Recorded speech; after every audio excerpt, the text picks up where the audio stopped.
Congratulation Sureshbhai, તમારી 30,000 રૂપિયાની loan pass થઈ ગઈ છે. થેન્ક યુ સર, તમારો ખૂબ ખૂબ આભાર. લાવો પૈસા. ખમો પેલા હિસાબ તો કરવા દો. 10% ઇન્સ્યોરન્સ કપા હે એટલે કે 3,000 રૂપિયા ઇન્સ્યોરન્સ ને પૈસા કપાય? કપાય તો ખરી ને ભાઈ. કાલ સવારે તમને કઈક થઈ જાય તો હા વાંધો નહીં, કાપી લ્યો. બીજા પૈસા લાવો.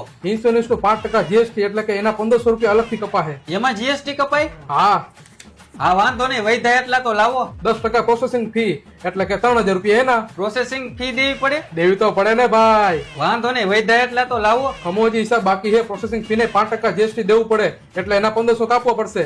એનું 5% જીએસટી દેવાનું? દેવું જ પડે ને, એમ નો હાલે. હા વાંધો નહીં, હવે તો વૈધા હોય એટલા લાવો. 5,000 રૂપિયા ફાઇલ ચાર્જ ને કપા હે. શેનો ફાઇલ ચાર્જ? આ આપણે લોન કરી એનો ફાઇલ ચાર્જ. હા વાંધો નહીં, કાપી લ્યો. હવે તો પૈસા વૈધા હોય એટલા લાવો. 3 EMI એડવાન્સ માં કાપવો પડશે. એના થાય 9,000 રૂપિયા. પણ એડવાન્સ માં કા ઈએમઆઈ કાપવા પડશે? કાપવા જ પડે ને. તમારું મોઢું જોઈને લાગતું નથી કે તમે હપ્તા ભરશો એમ.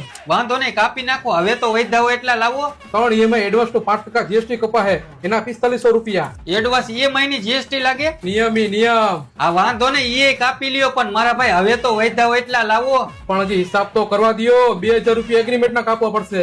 એગ્રીમેન્ટ ને કાપવા પડશે? કપાય તો ખરી ને ભાઈ. નિયમ. હા કાપી લ્યો. હવે ધાણા ભેગા ધાણા. હવે લાવો વૈધા હોય એટલા નાણા. અરે નાણા આપવાના જોઈને આલ્યો 500 રૂપિયા. ટાઈમસર હપ્તા ભરતા રહેજો. આવડી મોટી લોન લીધી છે, હવે હપ્તા તો ભરવા જ જોઈશે ને. હા તો તમારી લોન થઈ ગઈ છે. એ ખુશીમાં મને પાર્ટી તો આપો. કેક તો ખવડાવો. હા મંગાવી લ્યો, કેક ખવડાવી દઉં. કેક દીજો તો ભાઈ ઓફિસમાં. આ લ્યો તમારો કેક. કેટલા દેવાના? 600 રૂપિયા.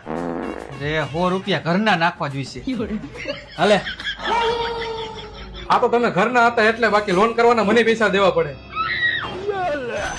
મારા મગજની તો પથારી ફેરવી નાખી ત્યાં.